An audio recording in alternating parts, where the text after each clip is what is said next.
It began in a place that felt safe, quiet streets, familiar homes, a life moving forward without suspicion. Emily Carter lived here, believing danger always announced itself loudly, but some stories begin softly. No warning signs, no raised voices, just routine, comfort, and trust. This was not the start of a crime. It was the beginning of belief, and belief, when misplaced, can become the most dangerous thing of all. At 42, Emily wasn't searching for excitement. She wanted stability, connection, something real. Dating apps felt impersonal, but loneliness can quiet caution.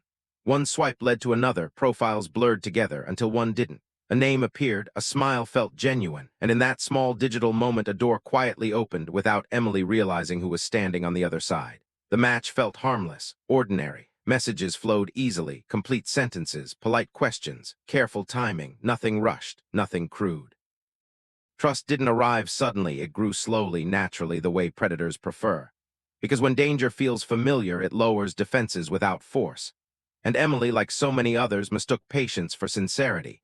He called himself Daniel Reed, calm, balanced, emotionally aware. He mirrored Emily's words, her fears, her hopes, every detail carefully reflected back to her. This was not chance, it was construction, a personality built to feel safe. And while Emily saw compatibility, he saw opportunity, measured, deliberate, and quietly unfolding exactly as planned. Their first meeting confirmed everything Emily wanted to believe. No pressure, no red flags, just conversation and comfort. He listened. He waited. He left without pushing boundaries. That restraint felt respectful. But sometimes restraint is not kindness. Sometimes it is strategy, patience stretched thin, waiting for the right moment to tighten its grip. That night, Emily lay awake, replaying every detail. The calm voice, the steady eye contact, the way nothing felt forced. Hope has a dangerous way of rewriting instincts. It tells us to trust again, to believe patterns have changed. In that quiet room, Emily wasn't falling in love. She was lowering walls, unaware that someone had been patiently waiting for exactly that moment. Days passed and communication deepened. Morning messages, thoughtful check-ins, emotional alignment that felt almost too perfect. But perfection rarely happens naturally.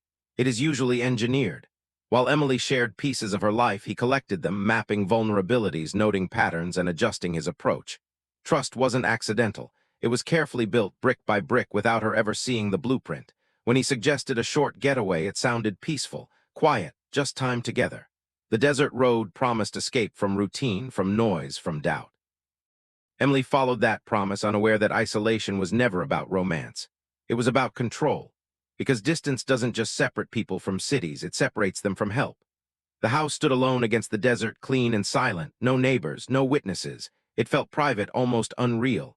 Emily stepped inside, believing this was a pause from life.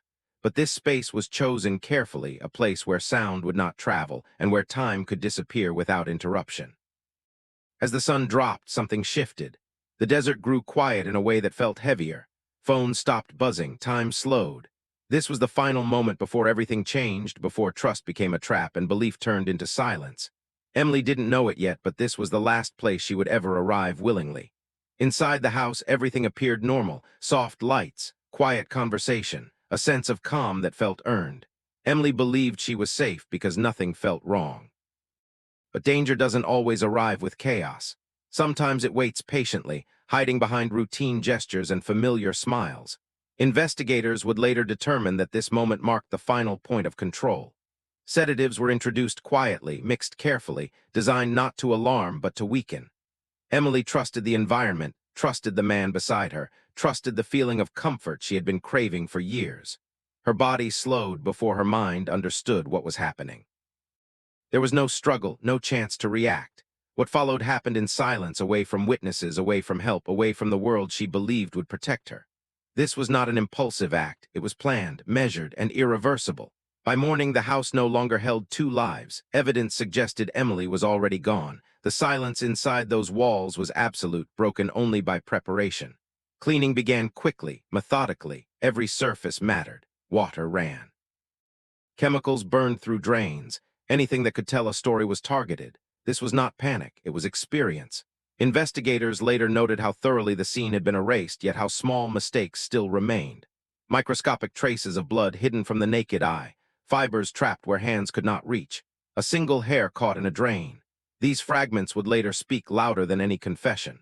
Because no matter how careful someone is, the body always leaves evidence behind. And the house, stripped of life, quietly recorded everything. While Emily's phone went silent, activity continued elsewhere. Her bank card was used, cash withdrawn, purchases made. Surveillance footage captured a familiar figure, not rushed, not nervous, just focused. Each transaction marked another step in separation. Emily was no longer a person. She had become access. Investigators later followed these financial trails carefully, knowing money often reveals motive when words do not. The withdrawals were small, deliberate, meant to avoid attention, but timing told the truth. These actions occurred after Emily's last confirmed communication, after her location stopped moving, after her life had already ended. It was here that the case shifted. What began as a missing person report quietly transformed into a homicide investigation. The desert eventually spoke. A shallow grave, disturbed earth, plastic partially exposed by wind. What was found there confirmed what everyone feared but hoped wasn't true. Emily Carter's remains told a story of effort, not mercy. The condition indicated attempts to conceal, to delay discovery, to erase identity. But even the desert has limits. Forensic teams documented tool marks, wrapping materials, and burial depth. Each detail narrowed the timeline. Each detail pointed back to one person. Emily had been killed quickly, efficiently, without witnesses. Her body was treated as evidence to be hidden, not as a life that had meaning. And yet, through science and patience, the truth surfaced. The arrest was quiet, no resistance, no explanation. David Brooks did not ask questions. He did not show regret. Years of manipulation ended not with drama, but with exposure. Investigators now understood the pattern, the identities, the patience, the planning. Emily was not chosen randomly. She was selected. Her trust became the entry point. Her hope became the weakness he exploited. In the end, technology, records, and overlooked details destroyed the illusion he had spent years perfecting. The man who built false lives through screens was undone by the very traces he believed he had erased. And while justice moved forward, one truth remained permanent. Love, when weaponized by greed and control, becomes the most dangerous trap of all. The courtroom carried the weight of months of investigation. Every piece of evidence meticulously presented. Digital footprints, financial records, forensic details. Emily's family watched in silence, each revelation sinking in. The prosecution outlined the carefully orchestrated plan, how trust had been engineered, isolation achieved, and evidence meticulously erased. David Brooks remained calm, expression unreadable, as witnesses testified. Each statement tightened the net, exposing the decades of manipulation he had relied on. Emotional impact rippled through the room, yet the tone remained deliberate, factual, calm. No theatrics, just the stark weight of truth. The jury could see the pattern, feel the control, and recognize the danger Emily had never imagined. In the silence between statements, the reality of her death and the cold calculation behind it became undeniable. Justice was no longer a concept. It was methodical, precise, and inevitable. Inside the evidence room, the full scope of Brooks' manipulation unfolded.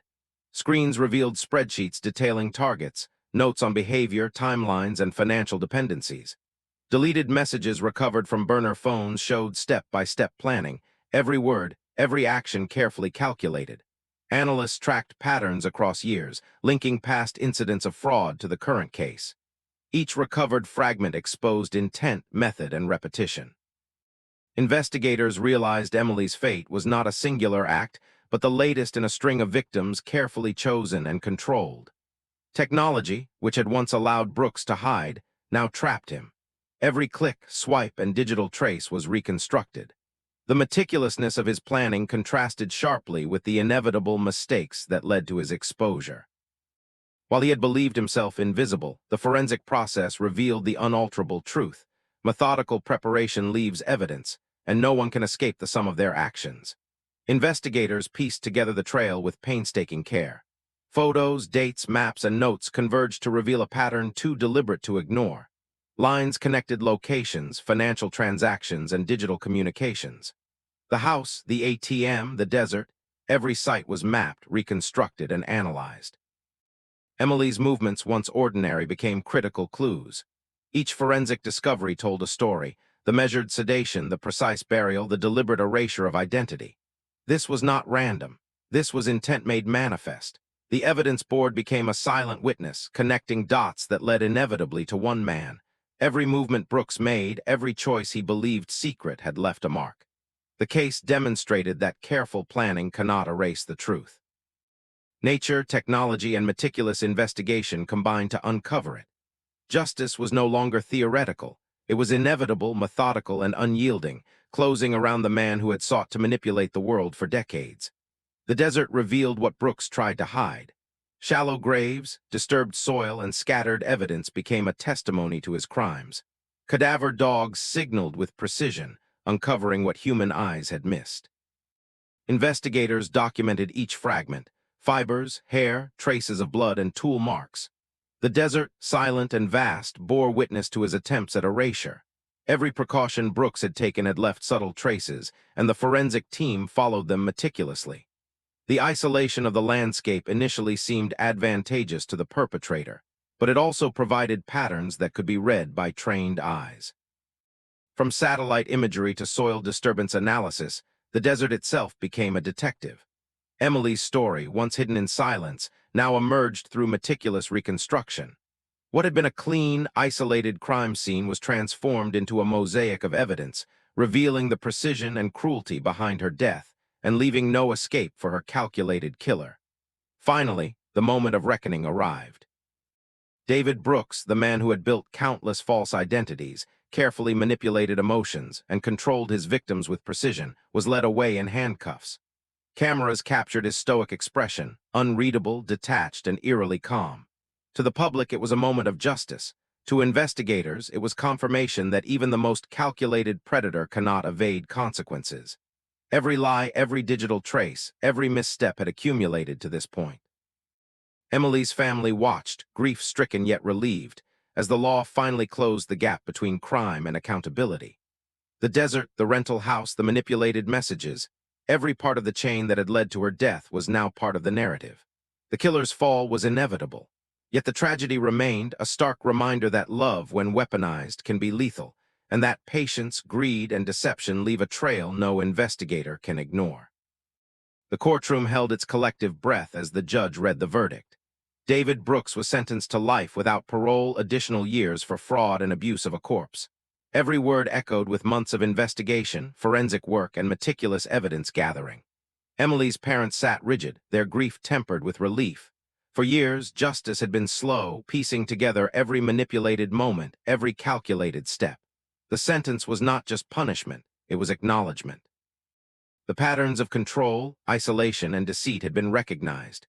Every carefully crafted lie was dismantled in front of witnesses, jurors, and the world. Brooks remained impassive, detached from the reality he had tried to shape. Outside, the sun set over the city, indifferent yet symbolic, marking an ending. Though Emily's life could not be restored, the law had ensured that her story could serve as a warning and that the predator who exploited love would face permanent consequences.